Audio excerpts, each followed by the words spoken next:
Hey guys, তোমরা সবাই কেমন আছো? আশা করি ভালোই আছো। তো আজকে রবিবার, স্পেশাল ডে। রবিবার মানে স্পেশাল ডে।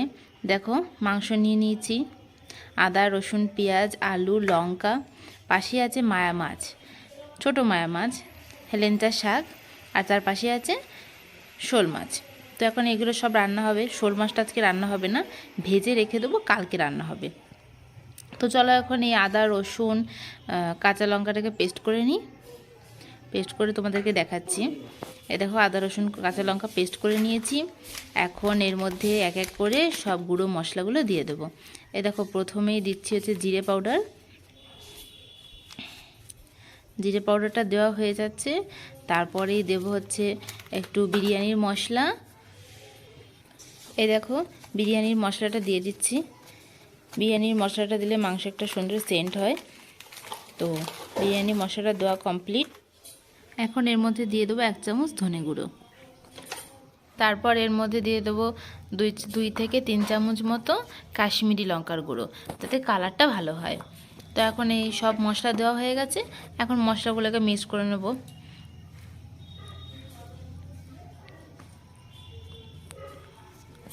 চলো এখন রান্নার দিকে যাওয়া যাক। কড়াইতে তেল দিয়ে দিয়েছি। এখন ওই যে শোল মাছটা রান্না রাখা ছিল সেটা এখন ভেজে নেব।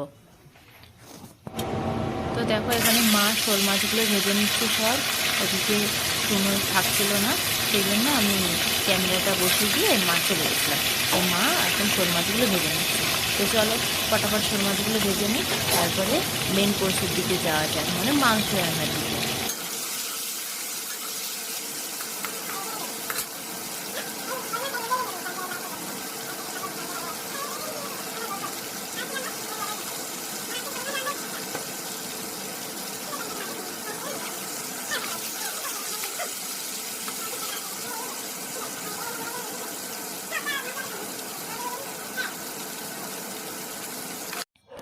ওদিকে মাছ ভাজা হচ্ছে, আর মা বলল যে আমি মাংসটা ম্যারিনেট করে রেখে দিচ্ছি, তাই মাংসটা মা ম্যারিনেট করছে।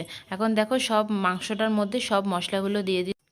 আর এখন এই মশলার মধ্যে দিয়ে দিলাম 1 চামচ হলুদ, 1 চামচ না 2 চামচের মতো হলুদ, আর কিছুটা পরিমাণ নুন, মানে পরিমাণ মতো নুন। এখন মাংসটাকে খুব সুন্দরভাবে ম্যারিনেট করা হবে। দেখো, মা ম্যারিনেট করছে।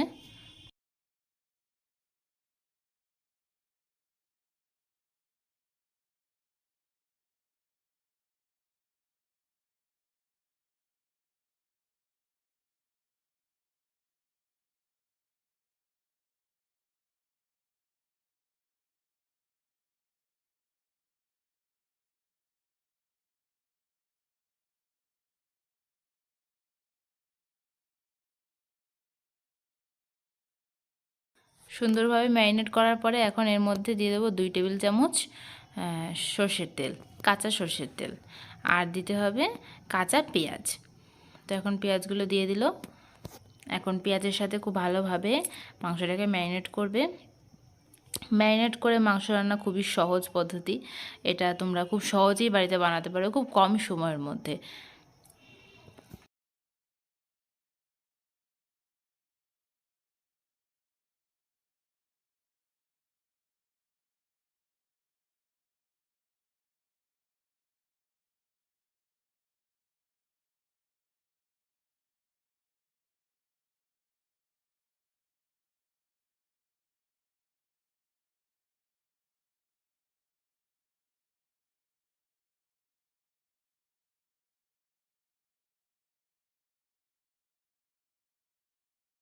আমাদের মাংস ম্যারিনেট করা কমপ্লিট। এখন এটাকে ঢেকে 1 ঘন্টার জন্য রেখে দেবো, তারপর রান্না করব। সো আমরা 1 ঘন্টা পর ফিরে আসলাম। এখন কড়াই বসিয়ে দিয়েছি, কড়াই গরম হয়ে গেছে। এখন এর মধ্যে দিয়ে দেবো সর্ষের তেল, তারপর একে একে সব গোটা গরম মশলা দিয়ে দেবো মাংস রান্নার জন্য। তো চলো, সর্ষের তেল দিয়ে দিয়েছি। এখন তেলটা গরম হতে থাক। তারপর এর মধ্যে দেবো 2টো তেজপাতা, আর দেবো গোটা গরম মশলা।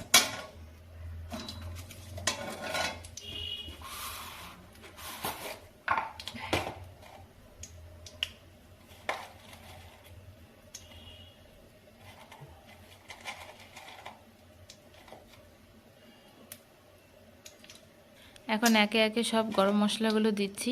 প্রথমে দিলাম দারচিনি, তারপরে দেব হচ্ছে এলাচ, আর তারপরে দেব লবঙ্গ।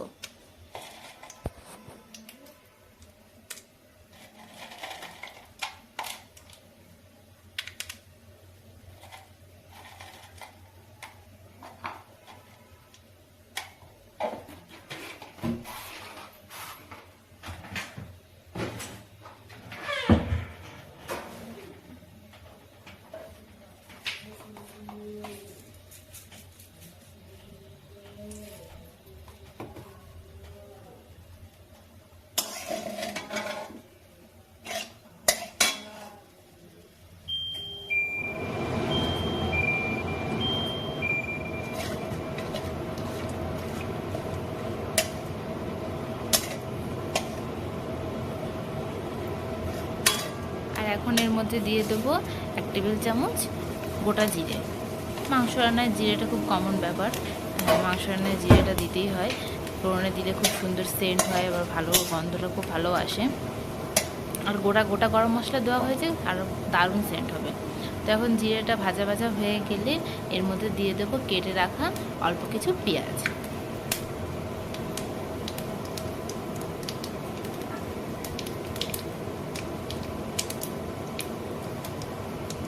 এখন দিয়ে দিচ্ছি কেটে রাখা অল্প কিছু পেঁয়াজ।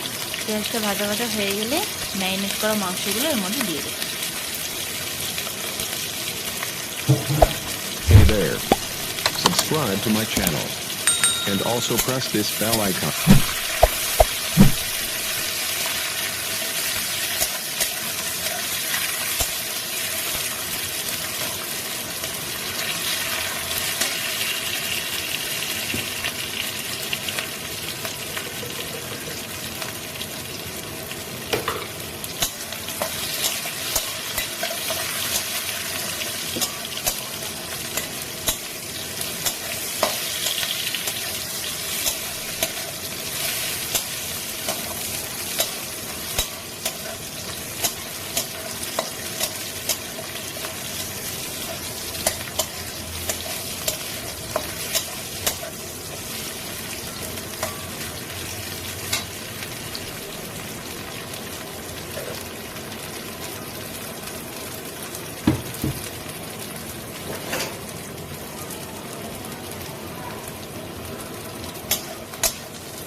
এই দেখো ম্যারিনেট করা মাংস, পেঁয়াজটা ভাজা ভাজা হয়ে গেছে, লাল লাল করে ভেজে নিয়েছি। এখন চামচে করে মাংসগুলো এর মধ্যে তুলে দেবো।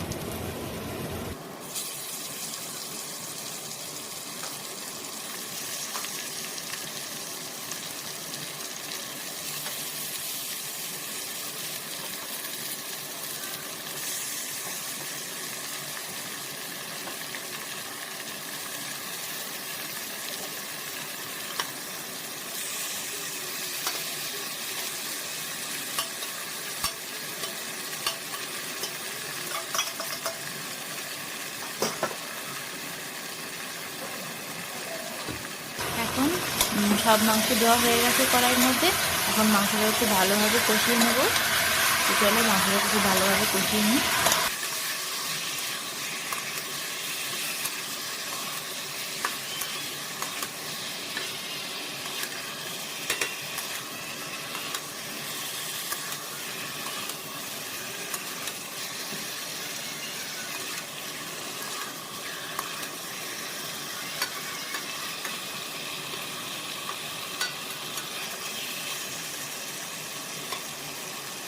এখন মাংসটাকে কষানোর জন্য একটু ঢেকে দিলাম, যাতে মাংসটা একটু ভালো মতন সেদ্ধ হয়ে যায়, যাতে কম জল দিলে তাড়াতাড়ি মাংসটা রান্না হয়ে যায়। দেখেছো কত কম টাইমে আমি মাংস রান্না করি। তো চলো ঢাকনাটা দিয়ে দিয়েছি, এখন ঢাকনাটা খুলে দেখবো যে মাংসটা কতটা সেদ্ধ হয়েছে। যখন ঢাকনাটা খুলে দেখছি, দেখো বন্ধুরা মাংসটা অনেকটাই সেদ্ধ হয়ে এসেছে, তলায় হালকা হালকা জলও বলেছে। তো একটু নাড়িয়ে নিচ্ছি মাংসটাকে যাতে তলায় লেগে না যায়। চলো তোমরা দেখতে থাকো মাংস রান্নাটা। Hey there. Subscribe to my channel. And also press this bell icon.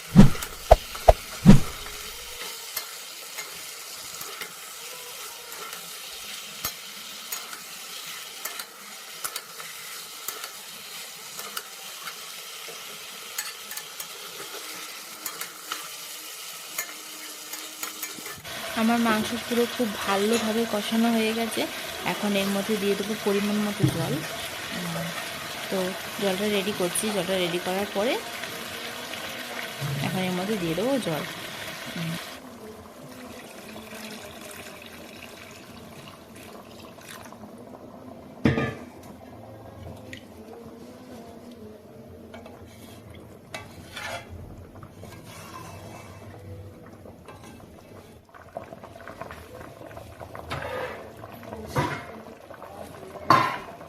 আর এদিকে দেখো বন্ধুরা, আজকে বাসমতি চালের ভাত করব। তো এখানে বসিয়ে দিয়েছি জল, আর এখানে নিয়ে নিয়েছি বিরিয়ানির মশলা, মানে গোটা গরম মশলা, দারচিনি, এলাচ, গরম মানে সাদা গোলমরিচ, সরি আমি কি বলছি, সাদা গোলমরিচ, জয়িত্রী। তো এখন এগুলো জলের মধ্যে দিয়ে দিলাম।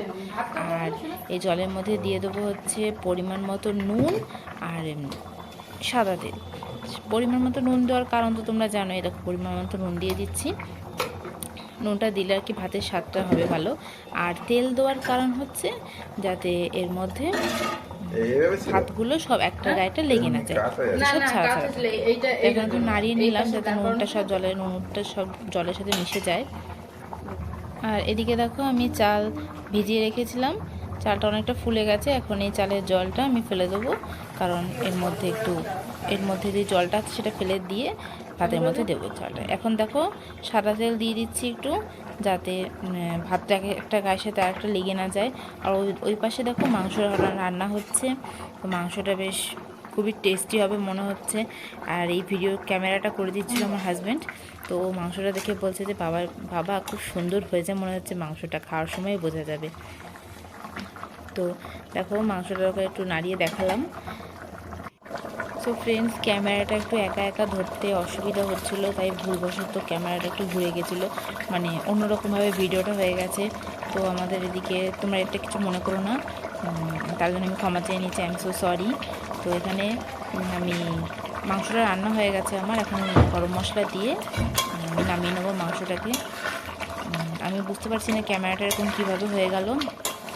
সো তোমরা প্লিজ আমার ক্ষমা করে দিও, পরের বার থেকে আমি খেয়াল রাখবো যাতে ক্যামেরাটা এরকম না হয়ে যায়। আমি একদমই বুঝতে পারিনি যে ক্যামেরাটা এরকম হয়ে যাবে। তো মাংসটা আমার পুরো রান্না কমপ্লিট হয়ে গেছে। আর এদিকে দেখো চাল দিয়ে দিয়েছি এর মধ্যে, চাল দেওয়াটা তোমাদের দেখাতে পারিনি। হ্যাঁ, চালটা ফুটছে। আর এদিকে মাংসটা ঢেলে নিয়েছি। তো প্লিজ তোমরা একটু কমেন্ট করে আমাকে জানিও যে আমার মাংসটা রান্না কেমন হয়েছে। আর এদিকে দেখো বন্ধুরা, ভাতটা খুব ভালোভাবে ফুটে গেছে। এখন এই ভাতটাকে আমি নামিয়ে একটা ঝুড়িতে ঢেলে নেব, যাতে জলটা খুব ভালোভাবে ঝরে যায়। তো দেখো বন্ধুরা, ক্যামেরাটা আবার সেরকম হয়ে গেছিলো। সো আজকের মতন ভিডিওটা আমি এখানেই শেষ করছি। ভিডিওটা ভালো লাগলে লাইক কমেন্ট শেয়ার করতে ভুলো না, আমার চ্যানেলটিকে সাবস্ক্রাইব করতে ভুলো না। Tata, bye bye.